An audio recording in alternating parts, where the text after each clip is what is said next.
Foam is fun, but meaningless. Yeah, it is great. Yeah, foaming doesn't clean and is useless, or that's at least what I've been told over the last couple of weeks here on the channel testing out a few new products. Well, I want to dive deep into the subject and go over my thoughts on the subject and why I foam and what the foaming actually does and what I use. Because foaming doesn't clean basically just means you're talking about the product itself doesn't clean. Because foaming is pretty much just the carrying agent and delivery system of a way of getting that product to a surface. So saying foaming doesn't clean is pretty redundant. Whether you're using a foam cannon, we like the new MJJC V3 model, or whether you're using the IK Foam Pro 12, it all depends on what products you're using. Whether it's pH neutral, going from a pH neutral car wash soap, or going all the way up to high alkaline cleaners like degreasers. So let's break down the IK Foam Pro 12. I have Brake Buster pH 11 and an iron remover in it as well to do some iron deposit removal and break that stuff down and get it cleaned and all that good stuff. So when it comes to what's in the IK Foam Pro 12, it certainly does some cleaning. And the way I do it's a one-step method. Bing, bang, boom, done. It also reduces the wear and tear from pumping sprayers as I fill it up with an air compressor and foam it on. So most certainly, Clean Buster does some pretty good cleaning. So let's talk foam cannon soaps.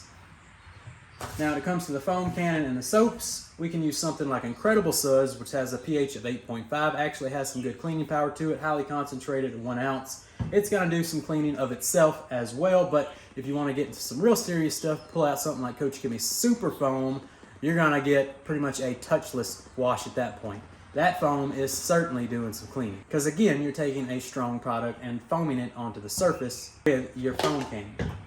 But even, let's get into the pH neutral soaps. So pH neutral soaps, do pH neutral soaps clean? They do in the fact of emulsifying and encapsulating, but they don't have cleaning power as to say to them. When I'm pulling out a pH neutral soap, I actually just used this soap in a video. You saw I was in direct sunlight. So that's the time I'm going to be busting out a soap like this, pH neutral. It smells good, it foams good. It's a good time, and it's going to have kind of a water softening ability to it. A foam drying on your car is going to be much better than hard water drying on your car. I have 400 parts per million water around here. pH neutral soap has saved my butt many, many times. I can get around the vehicle, have great lubrication, have a foam party, have a good time, get that vehicle in tip-top shape. Super fast, super effective, and super safe process. Now let's get into the hot topic of the matter in rinseless washing. So I gave Hydra a really good review. It just didn't pass the foam test. When I say didn't pass the foam test, it means you're not going to want to use it in a foamer because it's pointless.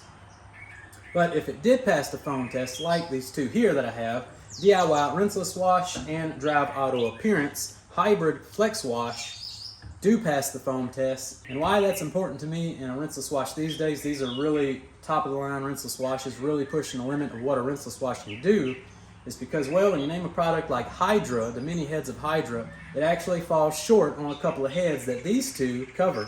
And that means you can take these two and transfer them back to a traditional wash standpoint and actually foam the vehicle and go back to your 2-bucket wash if you want to, or you can bring them in the garage and do a rinseless wash, of course. Making them, in my opinion, more versatile than a product like Hydra that doesn't foam and is just strictly a rinseless wash that can be used kind of what all you do with all rinseless washes. But these two, the Flex and the DIY Wash, are actually both hybrid polymer and surfactant rinseless washes. That's what's really giving them ability to go in the garage, out the garage, traditional and rinseless style of washing.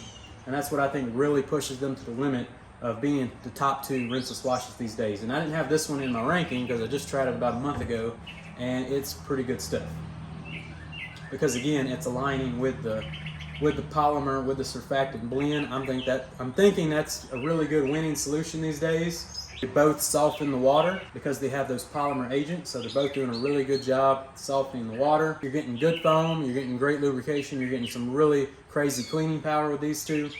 So when I say Hydra is just falling a little bit behind and pushing the limit of what a rinseless wash can do, we're just talking about these that have come out recently that have really done a great job of pushing that limit, adding even more versatile functions that a rinseless wash will do. You can make the Flex Hybrid Wash your only soap. It's a rainy day, you bring it in a rinseless wash. If you feel like going out and do a traditional wash, you can foam it, bust out the 2 buckets, the 1 bucket, whatever you want to do, give it a traditional wash. And I think that's just phenomenal versatility that has pushed rinseless washing to that next level, giving someone the option to where this can easily be one of your only car wash soaps, but then can replace all the other things a rinseless wash can replace also as well, whether it's clay lube, glass cleaner, all that good stuff, door jams, whatever you want to push your rinseless wash to do.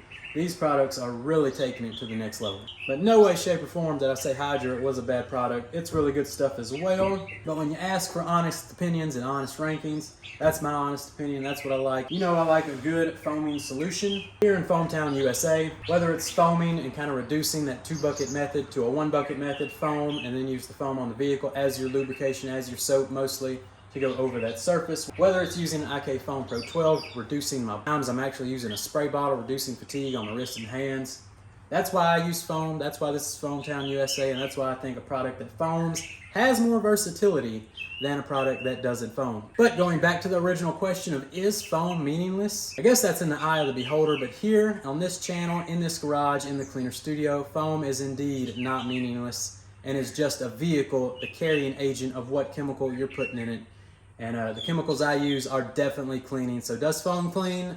I'm giving it 2 thumbs up. Foam does indeed clean. Give me your thoughts in the comments. That's my rant for today. I'll see you on the next one.